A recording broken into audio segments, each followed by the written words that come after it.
အမေရိကန်သမ္မတဒေါ်နယ်ထရန့်ကိုတတိယအကြိမ်လှုပ်ကြံရန်ကြိုးပမ်းမှုနာမည်ကြီးကဲတက်တက္ကသိုလ်ကဘွဲ့ရအကောင်းဆုံးဆရာစုရထားတဲ့ပညာတတ်လူငယ်တယောက်ကဘာလို့အမေရိကန်သမ္မတဒေါ်နယ်ထရန့်ကိုတန်းထက်နဲ့ဝင်ပစ်ဖို့ကြိုးစားရတာပါလဲတိဆက်ချိန်ဧပြီလ26ရက်နေ့ညနေပိုင်းပါခင်ဗျာအမေရိကန်နိုင်ငံရေးမှာကဘာကြီးကိုနောက်တစ်ချိန်ထပ်ပြီးတော့တုံးလို့စီမင်းအဖြစ်ပြက်ကြီးတစ်ခုအမေရိကန်အရှေ့ပိုင်းအချိန်မနေ့ညကဒီနေ့မြန်မာအချိန်မနက်ပိုင်းပေါ့နော်ဝါရှင်တန် DC မှာဖြစ်ပေါ်သွားခဲ့ပါတယ်အမေရိကန်သမ္မတဒေါ်နယ်ထရန့်ကိုလူအများရှိပါထပ်မံတိုက်ခိုက်ဖို့ကြိုးစားတဲ့တတိယအကြိမ်မြောက်လှုပ်ကြံမှုဖြစ်ပါတယ်ဒီတစ်ခါဖြစ်ပွားခဲ့တဲ့နေရာကတာမန်ပွဲမဟုတ်ပါဘူးပြီးခဲ့တဲ့စနေနေ့ညပိုင်းကဝါရှင်တန် DC မှာရှိတဲ့နာမည်ကြီး Hilton Hotel ကြီးမှာခက်ခက်ခဏခဏကျင်းပနေတဲ့အိမ်ပြည်တော်သတင်းတောက်များအသင်းရဲ့နှစ်ပတ်လည်ညစာစားပွဲလို့ခေါ်တဲ့အရေးကြီးဆုံးပွဲကြီးရဲ့အလယ်မှာဖြစ်သွားတာပါဒီပွဲကိုသမ္မတဒေါ်နယ်ထရန့်သူ့ရဲ့အမျိုးသမီးဖြစ်တဲ့ Melania ပြီးတော့ဒုတိယသမ္မတ JD Vance တို့အပြင်ဝင်ကြီးတွေလွှတ်တော်ခေါင်းဆောင်တွေသတင်းမီဒီယာအကြီးအကဲတွေအပါအဝင်ဧည့်သည်ပေါင်း2600ကျော်တက်ရောက်နေပါတယ်ထူးခြားတာကသမ္မတထရန့်ကဒီပွဲကိုသမ္မတအဖြစ်ပထမအဆုံးအကြိမ်တက်ရောက်လာတာဖြစ်ပြီးတော့လွတ်လပ်စွာရေးသားခွင့်နဲ့ပတ်သက်လို့မိန့်ခွန်းပြောဖို့တောင်စီစဉ်ထားတာပါ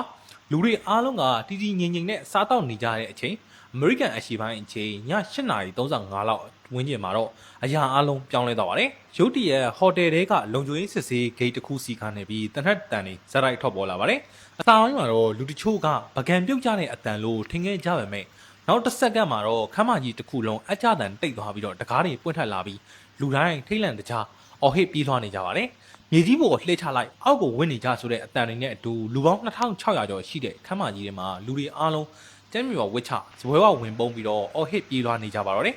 ခမ်းနားနေတဲ့ပွဲကြီးကချက်ချင်းပဲအသက်လူထွက်ပြေးနေရတဲ့ဝယုံသုံးကားအခြေအနေကိုရောက်သွားပါတယ်သမ္မတထရန့်ကိုလုံခြုံရေးယူပေးနေရတဲ့အထူးတပ်ဖွဲ့တွေ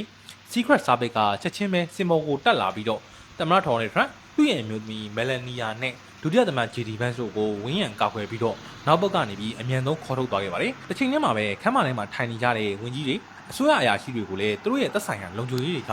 တကယ်ကိုမြေကြီးပေါ်အတင်းတွန်းချပြီးတော့သူတို့ကိုယ်လုံးတွေနဲ့အုံမိုးကာကွယ်ပေးခဲ့ကြရပါတယ်။ပွဲကင်းတစ်ခုလုံးစက္ကန့်ပိုင်းအတွင်းစစ်မြေပြင်လိုဖြစ်သွားခဲ့တာပါ။လက်နက်အပြည့်စုံကင်ဆောင်ထားတဲ့အထူးတပ်ဖွဲ့တွေကခမ်းမတွေကိုဝင်ရောက်လာပြီးတော့နေရာယူခဲ့ပါတယ်။စိတ်ဝင်စားစရာကောင်းတာကကျမ်းမြေပေါ်မှာဝစ်နေရတဲ့သတင်းတောက်တွေကအသက်အန္တရာယ်ဂျားတွေကနေပြီးဖုန်းတွေထုတ်ကင်မရာတွေဖွင့်ပြီးတော့သတင်းယူဖို့စူးစမ်းခဲ့ကြတာပါအဲ့ဒီလိုဝယုံသုံးကားဖြစ်နေတဲ့အချိန်ဒီမှာပဲခမ်းမတွေကလူတချို့က USA လို့အော်ဟစ်အားပေးခဲ့ကြပါသေးတယ်ဒီလောက်လုံခြုံရေးအထက်ထက်တင်းကျပ်ထားတဲ့ဂျာကတနတ်သမားကဘလို့ရောက်လာတာပါလဲအခင်းဖြစ်ပွားတဲ့ခမ်းမကဟိုတယ်ရဲ့အောက်ထပ်မှာရှိတာပါ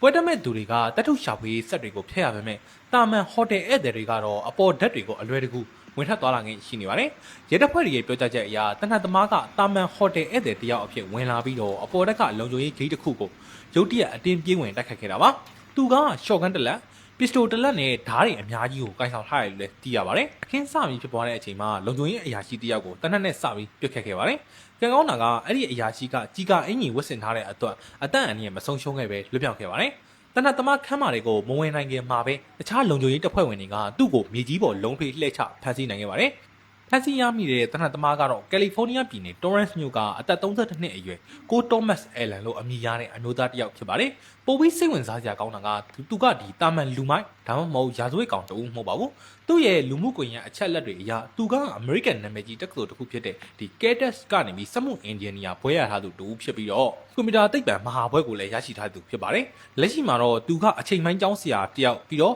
ဒီ online game တွေဖန်တီးတဲ့ game developer တစ်ယောက်လည်းဖြစ်ပါတယ်။2024ခုနှစ်တုန်းကဆိုရင်တလတာအကောင်းဆုံးဆရာစုကိုတော့ရရှိခဲ့ဖို့သူဖြစ်ပါတယ်။ဒါကတာမန်ရာဇဝတ်သားတစ်ယောက်မဟုတ်ဘဲနဲ့ပညာတတ်တစ်ယောက်ကစနစ်တကျစီစဉ်နိုင်တဲ့တကူတော်တိုက်ခိုက်မှုဖြစ်နိုင်တယ်လို့ FBI ကတန်တရားရှိနေပါတယ်။ပြီးတော့ CBS News ရဲ့အဆိုအရဆိုရင်သူကဖမ်းဆီးခံရပြီးတဲ့နောက်မှာစုံစမ်းစစ်ဆေးရေးမှာထရန့်အစိုးရအရာရှိတွေကိုပြစ်မှတ်ထားတိုက်ခိုက်ချင်တာလို့ထွက်ဆိုခဲ့ရလို့သိရပါတယ်။ဒါကြောင့်ဒီကိစ္စကသမ္မတဒေါ်နယ်ထရန့်တယောက်တည်းကိုမဟုတ်ဘဲနဲ့အမေရိကန်အုပ်ချုပ်ရေးရန်ရာတစ်ခုလုံးကိုတိုက်ရိုက်ချိန်ချောက်လာတဲ့အနေအထားဖြစ်သွားပါတယ်။အသက်ဘေးကနေပြီးလွတ်လာပေမဲ့သမ္မတဒေါ်နယ်ထရန့်ကနောက်ဆုတ်သွားခြင်းမရှိပါဘူး။အခင်းဖြစ်ပြီးတော့နောက်ပိုင်းဒီအိမ်ဖြူတော်မှာတရေးပေါ်သတင်းစာရှင်းလင်းပွဲချက်ချင်းလုပ်ခဲ့ပါတယ်။တနတ်သမားကဂိတ်ပေါက်ကိုယူသွတ်နေတဲ့လူတစ်ယောက်ကိုအတင်းပြေးဝင်လာတာ။သူကစိတ်မကြမ်းမာတဲ့သူတစ်ယောက်ပါ။ဒါပေမဲ့ငါတို့တွေဒီလိုလူတွေကြောင့်ကြောက်ပြီးတော့ဘာမှမရက်သွားဘူး။လူအဖွဲ့အစည်းကိုအပြက်စီးမခံနိုင်ဘူးဒီညစာစားပွဲကိုအချိန်ရွှေ့ပြီးတော့ပြန်ပြီးလုပ်မယ်လို့ဒေါ်နယ်ထရန့်ကပြပြသားသားပြောကြားခဲ့ပါတယ်စိတ်ဝင်စားစရာအကောင်းဆုံးတိုက်ဆိုင်မှုတစ်ခုကတော့အခုအခင်းဖြစ်ပွားခဲ့တဲ့ဒီဝါရှင်တန်ဟီတန်ဟိုတယ်ကြီးကလွန်ခဲ့တဲ့1982ခုနှစ်တုန်းကအမေရိကန်သမ္မတဟောင်းရိုနယ်ရီဂန်လောက်ကျန်ပြစ်ခတ်ခံရတဲ့နေရာအတိအကျဖြစ်နေရဖြစ်ပါတယ် တကယ်တော့ဒီဟာကဒေါ်နယ်ထရန့်အတွက်လည်းပထမဆုံးအကြိမ်မဟုတ်ပါဘူး2024ရွေးကောက်ပွဲမဲဆွယ်တဲ့ကာလတုန်းကပန်ဆယ်ဗေးနီးယားပြည်နယ်မှာလေတနက်သမားတယောက်ကပြစ်ခတ်ခဲ့ပြီးတော့ဒေါ်နယ်ထရန့်ရဲ့နေရက်ကိုကြီးရှက်မှန်ထိခိုက်ခဲ့မှုပါတယ်နောက်ထပ်ဖလော်ရီဒါကဂေါက်ကွင်းမှာလည်းလက်နက်ကင်တယောက်ကပြီးပုံးနေခဲ့တာကို Secret Service ကပြခဲ့ပါတယ်အခုဆိုရင်ဒါကတတိယအကြိမ်လုပ်ကြံမှုလို့တော့ပြောလို့ရပါတယ်ဒီအဖြစ်အပျက်တွေကအမေရိကန်နိုင်ငံရေးမှာအရေးကြီးတဲ့မေခွန်းဖြစ်လာပါတယ်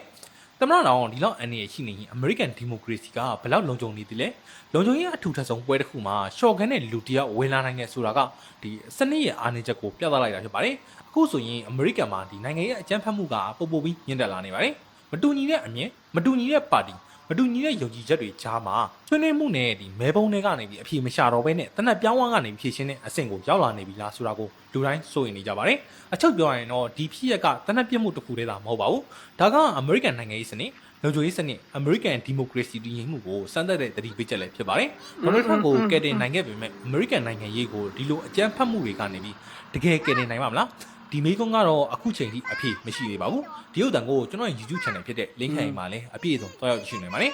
နေ့စဉ်နောက်ဆုံးနိုင်ငံရေးစီအခြေအနေတွေကိုဒီ Telegram မှာတောက်လျှောက်တင်ပေးနေတာဖြစ်လို့ကျွန်တော်ရဲ့ Telegram Politics လက်ကို join ထားဖို့မမေ့ပါနဲ့အားလုံးပဲ begin လုပ်ရပါလိမ့်ကျွန်တော်ကတော့ link ခိုင်ပါနောက်ဗီဒီယိုတွေမှာပြန်ပြီးတော့ဆိုလိပါခင်ဗျာ